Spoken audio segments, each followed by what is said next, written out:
बहुत ही सिंपल और interesting chapter अब स्टार्ट करते गाइस, जिसका नाम है कंपोजिशन स्कीम।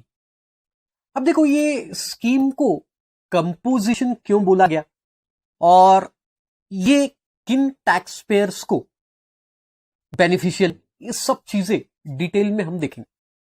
लेकिन उससे पहले तो हमें ये देखना चाहिए कि ये स्कीम को लाया क्यों गया, कंपोजिशन स्कीम को लाने की क्या जरूरत थी गवर्नमेंट को, तो वो हम थोड़ा सा समझने की कोशिश कर। ओके, देखो होता क्या है गाइस कि कोई सपोज एक पर्सन है, वो पर्सन मान के चलो ये पर्सन ये कहीं से गुड्स परचेस कर रहा है, राइट, ये परचेस करेगा।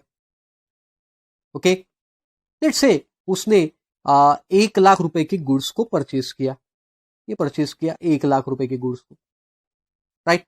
फिर इसके ऊपर इसे जीएसटी देना पड़ता है।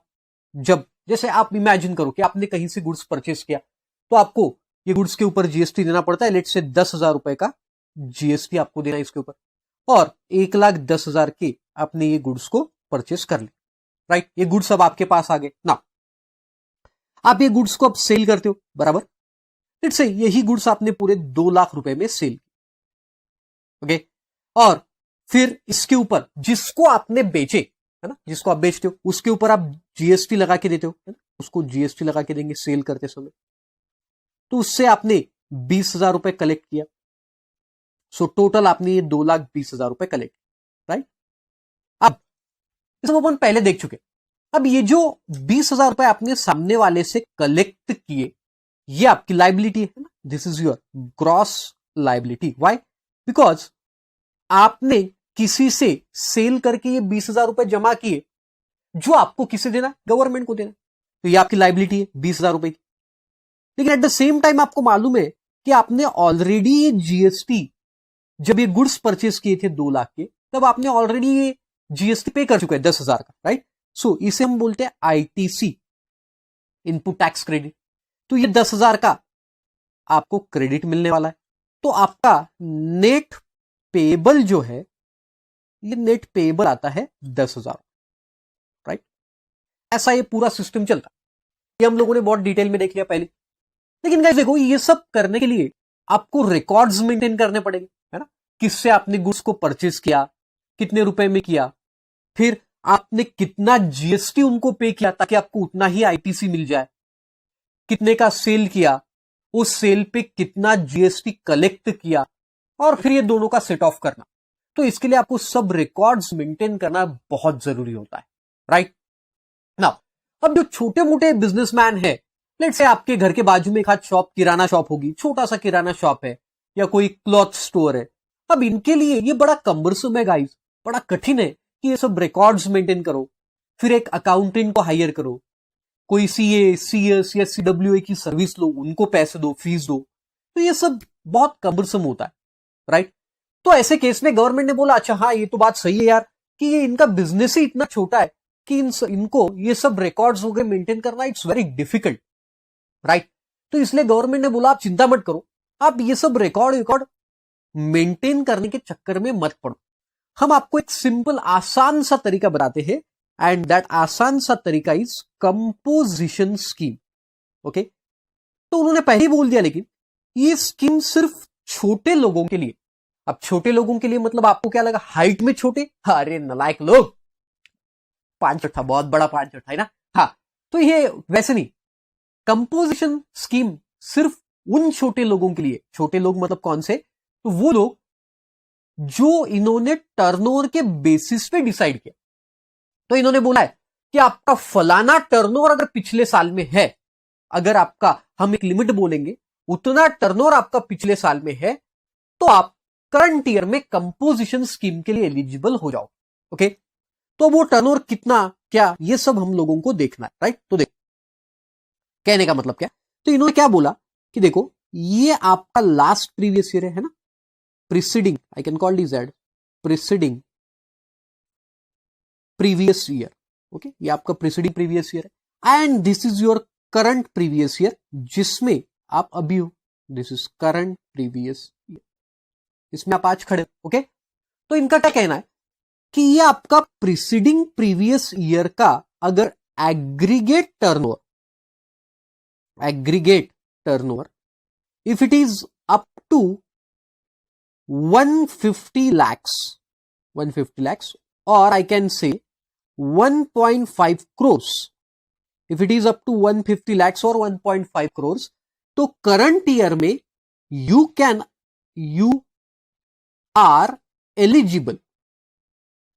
eligible for which scheme guys? Composition scheme.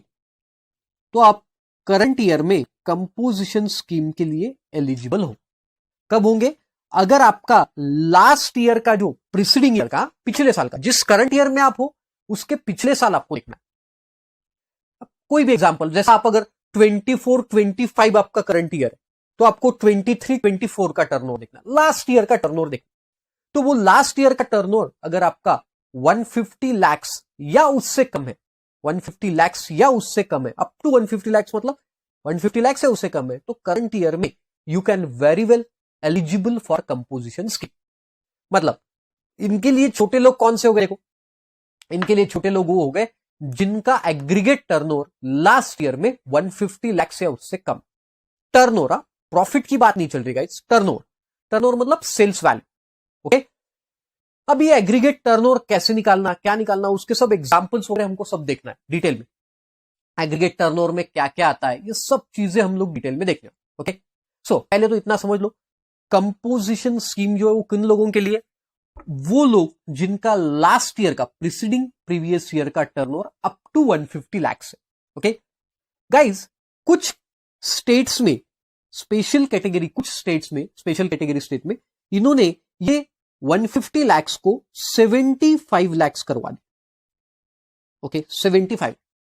तो देखेंगे अपन कौन से ऐसे स्टेट्स है जिनमें आपको 150 की जगह 75 lakhs देखना। मतलब क्या? अगर वो पर्टिकुलर स्टेट में आपका सप्लाई ऑफ गुड्स और सर्विसेज है तो फिर अगर आपका टर्नओवर अप टू 75 lakhs है तो ही आप कंपोजिशन के लिए एलिजिबल होंगे। बट अगर आपका टर्नओवर 75 के ऊपर चले गया एग्रीगेट तो फिर you will not be eligible for composition scheme. तो फिर आप कंपोजिशन स्कीम के लिए एलिजिबल नहीं। ओके, इतना समझ में आ गया होगा ना? कुछ चीजें अपन पहले देख ली। Now this scheme is optional scheme guys, right? जैसे मेरा टर्नओवर है मान के चलो 100 lakhs, अपन नॉर्मल केस की बात करें 100 lakhs है, और 100 lakhs के केस में जैसे मैं महाराष्ट्र में रजिस्टर्ड हूं, मेरा 100 lakhs का टर्नओवर है, एग्रीगेट टर्नओवर, बट मुझे कंपोजिशन में नहीं जाना। सर क्यों नहीं जाना? अरे नहीं जाना भाई, मेरी मर्जी। मैं चाहता हूं कि मेरे regular books of account maintain हो, मैं जो परचेस कर रहा हूं उन गुड्स का मैं इनपुट टैक्स क्रेडिट ले सकूं, है ना, उस पे जो जीएसटी पे किया उसका आईटीसी में ले पाऊं, मैं किसी सीए सीडब्ल्यू का हायर करूं और मेरे proper regular books of account maintain करूं। मेरी मर्जी भाई, है? मैं चाहता हूं ऐसे। तो फिर क्या मेरे पे जबरदस्ती है क्या कि नहीं आपका टर्नओवर है ना तो 150 लाख से कम है तो आपको कंपोजिशन में जाना ही पड़ेगा, you don't have any option, ऐसा है? नहीं, ऐसा नहीं। तो गवर्नमेंट ने बोला this is optional scheme guys, if you want to opt very well, you are most welcome, आप अंदर आ जाओ, हमें कोई दिक्कत नहीं। आपके लिए हमारे दरवाजे तब तक खुले हमेशा है जब तक आपका turnover aggregate turnover up to 150 lakhs है। कोई भी ऐतराज हमें नहीं है, आप अंदर आओ, खुशी से आओ, राइट सर? वेरी वेल, समझ में आ गया। मतलब this is optional scheme, this is not compulsory scheme. बिल्कुल सही समझे, ये कंपल्सरी स्कीम नहीं है, this is an optional scheme. अब आपके दिमाग में आया सर ये छोटे लोगों के लिए ऐसे क्या बेनिफिट्स है जो कंपोजिशन स्कीम में है, वो तो अपन एक एक करके भी देखने वाले, लेकिन मैं शॉर्ट में आपको बता दूं। देखो क्या होता है कि ये जो नॉर्मल स्कीम है आपकी, मतलब जो हम लोगों ने अभी देखा, ये जो नॉर्मल स्कीम है, ये नॉर्मल स्कीम में आपको बहुत ज्यादा टैक्स पे करना पड़ता है ना, इनपुट टैक्स क्रेडिट आप जब ले रहे हो तो लेट से सामने वाले को जब आप जीएसटी लगा के दोगे वो 18% का, 28% का जीएसटी लगा के दोगे। बट ये कंपोजिशन स्कीम में जो लोग रजिस्टर्ड हो जाएंगे उनको बहुत नॉमिनल रेट देना है, 1% या 5%, ऐसे बस दो ही रेट है इनके लिए, 1% और 5%, राइट? तो कहने का मतलब ये कि इनके लिए कंपोजिशन डीलर जो बहुत छोटे लोग हैं, एक तो इन्हें ये सब बुक्स ऑफ अकाउंट का लफड़ा मेंटेन करने की जरूरत है और इनका रेट ऑफ टैक्स भी बहुत कम है, तो इसलिए कुछ लोग कंपोजिशन में जाना भी पसंद कर, लेकिन अब कंपोजिशन में जाएंगे तो उसके भी कुछ कंडीशंस है, वो भी आपको फुलफिल करना पड़ेगा। वो सब कंडीशन और कंपोजिशन में जाने के फायदे और क्या नुकसान है, ये सब अपन धीरे धीरे देखेंगे। ओके, सो क्वेश्चन ऐसा भी आ सकता है कि आप एसएससी को सजेस्ट करो कि आप नॉर्मल स्कीम में रहना चाहिए या आपने कंपोजिशन में जाना चाहिए, ऐसा भी क्वेश्चन आ सकता है। तो जो भी आपको हर क्वेश्चन का आंसर देना पड़ेगा। Okay, let's start with composition scheme. I hope आपका बेसिक क्लियर हो गया होगा।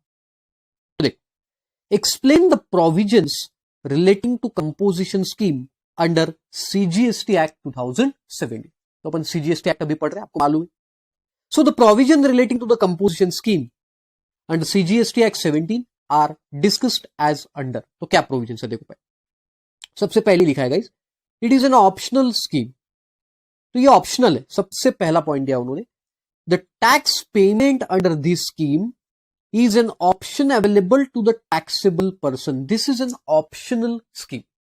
तो आपके पास ऑप्शन है कि आप इस स्कीम में जाना चाहते हो या नहीं। This is an optional scheme. This scheme would be available only to certain eligible taxable person. और ये सबके लिए नहीं है, certain eligible taxable person. This is not for everyone.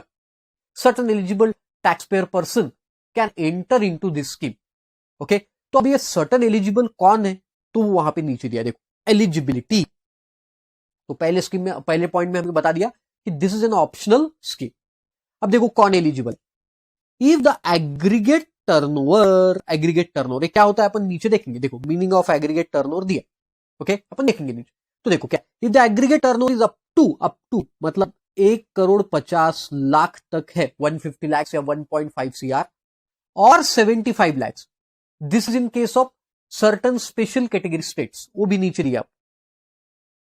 यहां पे 75 lakhs वाले ये स्टेट्स है। ओके, देखेंगे अपन उसको भी। तो देखो, if an aggregate turnover is up to 1.5 CR और 75 lakhs in preceding financial year, मैंने बोला था प्रीसीडिंग फाइनेंशियल ईयर में देखना है, पिछले साल में, करंट ईयर में नहीं। आप करंट ईयर में खड़े हो, आपको पीछे मुड़ के देखना है समझ में आ गया। तो करंट ईयर में आप हो, लेकिन आपको पीछे देखना है। तो आपका पिछला टर्नओवर कितना, देखो, a registered person of course whose aggregate turnover in preceding financial year did not exceed rupees 1.5 CR will be eligible to opt for payment of tax under composition scheme। तो वो जो पर्सन है फिर जो जिसका आपका एग्रीगेट टर्नओवर 150 लाख से कम है, उसका वो बंदा करंट ईयर में कंपोजिशन स्कीम में टैक्स भरने के लिए एलिजिबल है। राइट, चलो एक बार पढ़ो, अब जितना मैंने पढ़ा उतना ही पढ़ना।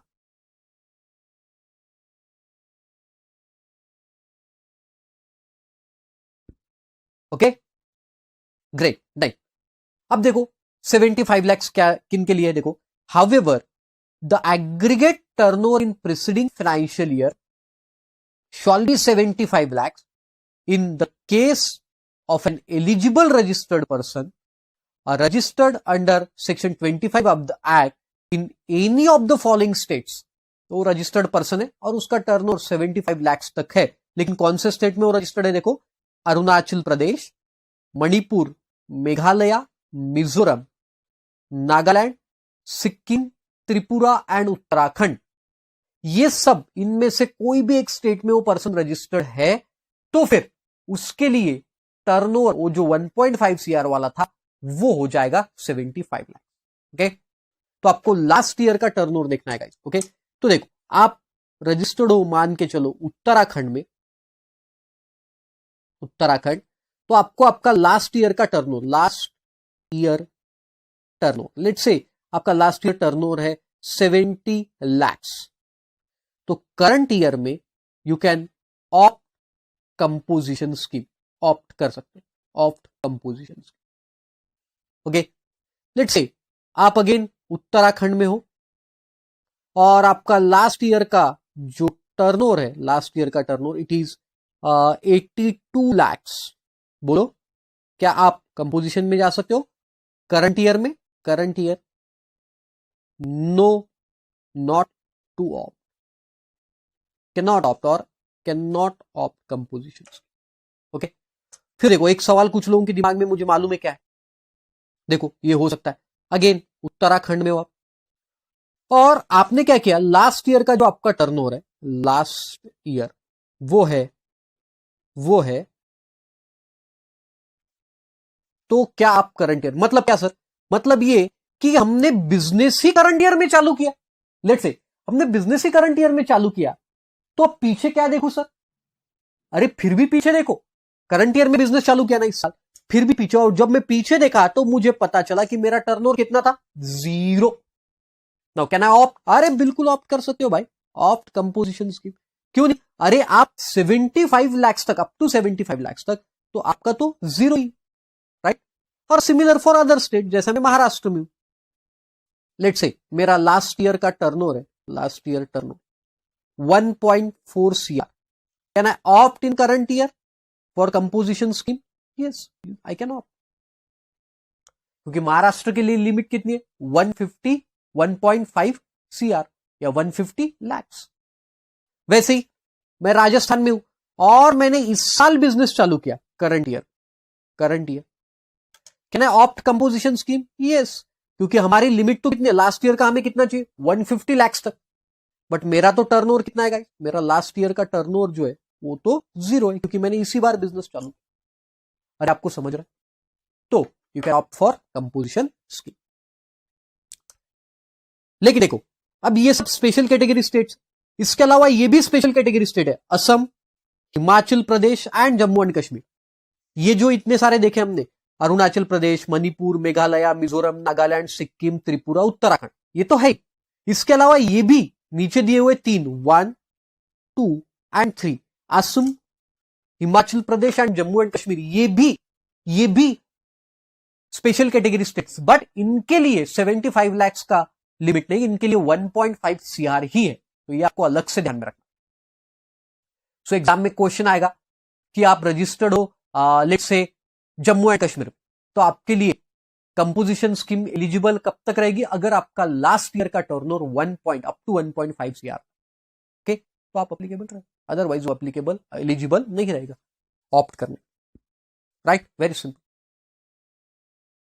कोई डाउट है तो पूछ लो यहां पे, ओके, चल देन अब चलते एग्रीगेट टर्नओवर, जो हमने देखा कि aggregate turnover up to 1.5 CR या 75 लाख एज द केस में भी उतना होना चाहिए। तो भाई एग्रीगेट टर्नओवर मतलब क्या, तो अपन पहले पढ़ लेते, फिर मैं आपको स्कीमेटिक रिप्रेजेंटेशन से समझाता हूं। ये ऊपर वाले स्टेट 75 लाख वाले आपको याद रखने पड़ेंगे, राइट, स्पेशल कैटेगरी स्टेट से, नॉर्थ ईस्टर्न रीजन से ये सब।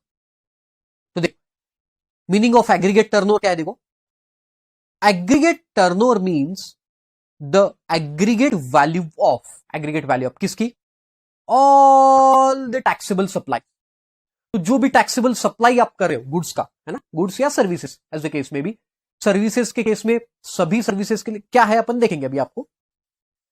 तो meaning of aggregate turnover means aggregate value of all the taxable supplies, bracket में लिखा है excluding the value of inward supplies on which the tax is payable by the person under reverse charge basis, or the exempt supplies, or the export supplies, or interstate supplies of a person having same permanent account number to be computed on all India basis, but exclude central tax, state tax, union territory tax, integrated tax and assess। क्या मतलब हुआ इसका, देखो मैं आपको समझाता हूं, देखो क्या बोलना चाह रहा। तो ये एक पर्सन है, ओके, ये उसकी फैक्ट्री है पर्सन की, ओके। अब इसने क्या किया, कोई गुड्स परचेस किया, लेकिन इस गुड्स पे जो है ना टैक्स भरना है, जीएसटी भरना है, परचेस जो किया इस पे GST to be payable under reverse charge mechanism, RCM, मतलब ये सप्लायर है ना, mister X is a supplier, और रेसिपिएंट है मिस्टर वाई, तो टैक्स किसको भरना पड़ेगा, ये रेसिपिएंट को भरना पड़ेगा, क्योंकि रिवर्स चार्ज में, राइट, टैक्स भरना पड़ेगा मिस्टर वाई को, ये वाले कुछ है ना।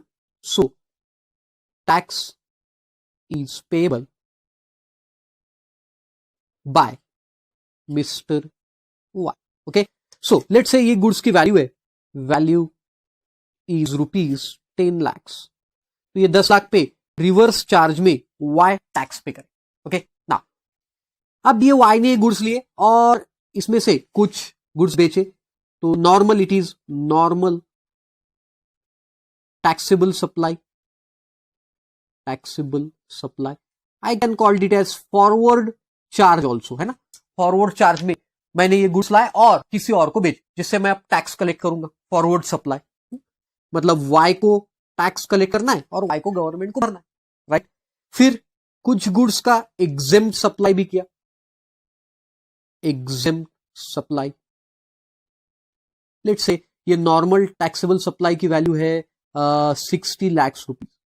60 लाख. फिर ये एग्जेम्प्ट सप्लाई की वैल्यू है, इसकी वैल्यू है लेट्स से 40 लाख रुपीज. फिर कुछ मान के चलो नील रेटेड सप्लाई किया. नील रेटेड सप्लाई, एक्सपोर्ट किया है ना, एक्सपोर्ट वगैरह रहता है, तो इसकी वैल्यू है लेट्स से 50 लाख रुपए, एग्जैक्ट 50 लाख. ओके, तो देख अब मेरा टोटल वैल्यू कितना हो गया. टोटल एग्रीगेट टर्नओवर, कितना टर्नओवर हुआ, 1,50 लाख, राइट. ये मेरा टर्नओवर हो गया और मैं रजिस्टर्ड हूं, registered in let's say Jammu and Kashmir. तो आपको मालूम है जम्मू एंड कश्मीर के लिए कितना लिमिट है, 1.5 से. तो देखो अब मेरा टोटल कितना हो गया, अप टू 1.5 CR है. This is in preceding previous year. Okay, preceding previous year की बात ये पूरी. तो सवाल ये आएगा आपको कि क्या आप करंट प्रीवियस ईयर में क्या आप कंपोजिशन के लिए जा सकते हो, बताओ. Yes, very well I can go. Why? Because मेरा एग्रीगेट टर्नओवर कितना हो गया, 1.5 से. अगर एग्जैक्ट 1.5 CR है तो भी मैं अगले साल में कंपोजिशन स्कीम में जा सकता. ओके, समझ में आ गया आपके.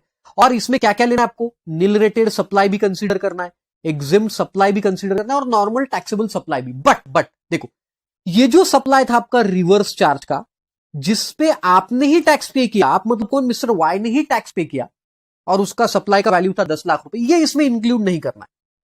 जिसपे आपने खुद टैक्स पे किया, वाई ने टैक्स पे किया, फिर भी उसे एग्रीगेट टर्नओवर में इंक्लूड नहीं करना, राइट. अब देखो वही वहां पे लिखा है क्या, aggregate turnover means the value of all taxable supplies excluding the value of inward supplies on which tax is payable under reverse charge. तो आपको ये वाले पूरे सप्लाईज इंक्लूड करना है, aggregate supply, but does not include supply on reverse charge basis जिसपे tax recipient ने पे किया, मतलब वाई, वो आपको टर्नओवर के में इंक्लूड. इसलिए देखो ये मैंने टर्नओवर कितना पकड़ा, 1.5 CR, मतलब इन तीनों की टोटल की, और इसमें 10 लाख को इंक्लूड नहीं किया. इसके अलावा क्या क्या इंक्लूड करना है आपको, एग्जेम्प्ट सप्लाईज, एक्सपोर्ट सप्लाई मतलब ही नील रेटेड सप्लाई, और इंटरस्टेट सप्लाई. ये सब सप्लाईज आपको इंक्लूड करना. Of a person having same account number, of course, तो ये मिस्टर एक्स का हम लोगों ने, सॉरी मिस्टर वाई का है ना, मिस्टर वाई की सब सप्लाई हमने देख. बट अब देखो इसमें मान के चलो ये जो 60 लाख है, लेट्स से इसके ऊपर 10% GST कलेक्ट किया इसने, है ना, जो सामने वाले को बेचेगा 60 लाख का बेचेगा, और इसके ऊपर 6 लाख रुपए का GST कलेक्ट किया, है ना, ये GST. तो अब ये टर्नओवर कितना हो गया, देखो 66 प्लस 40 प्लस 50, मतलब ये हो गया 1,56 lakh. Okay, 1,56 lakh.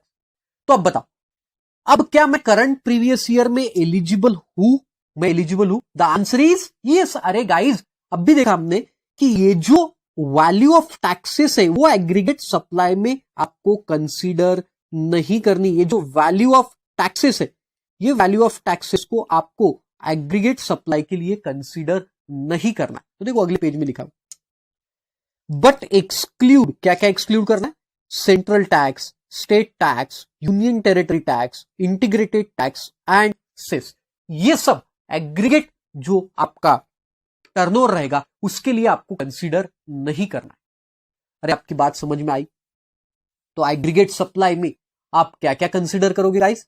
Aggregate supply में आपने जो टर्नओवर, एक्चुअल टर्नओवर, जैसा मैं सप्लायर हूं तो मैंने जो भी सप्लाई किया वो, एक्सक्लूडिंग मैंने रिवर्स चार्ज में टैक्स भरा होगा तो वो कंसिडर नहीं होगा। फिर दूसरा, हम लोगों ने जो एग्जेम्प्ट सप्लाई किया, जो एक्सपोर्ट किए, नील रेटेड सप्लाई किया, जो इंटरस्टेट किया, वो सब कंसिडर करना है प्रीसीडिंग प्रीवियस ईयर का, है ना, प्रीसीडिंग प्रीवियस ईयर का, राइट। तो पूरा हम लोग देखेंगे, इंटरस्टेट भी जो भी किया हमने, और उसके बेसिस पे फिर हम देखेंगे कि करंट ईयर में whether we are eligible for composition scheme और not. Okay, so this is a very important discussion जो हम लोगों ने देखा अभी, इंपॉर्टेंट, बहुत इंपॉर्टेंट डिस्कशन, राइट।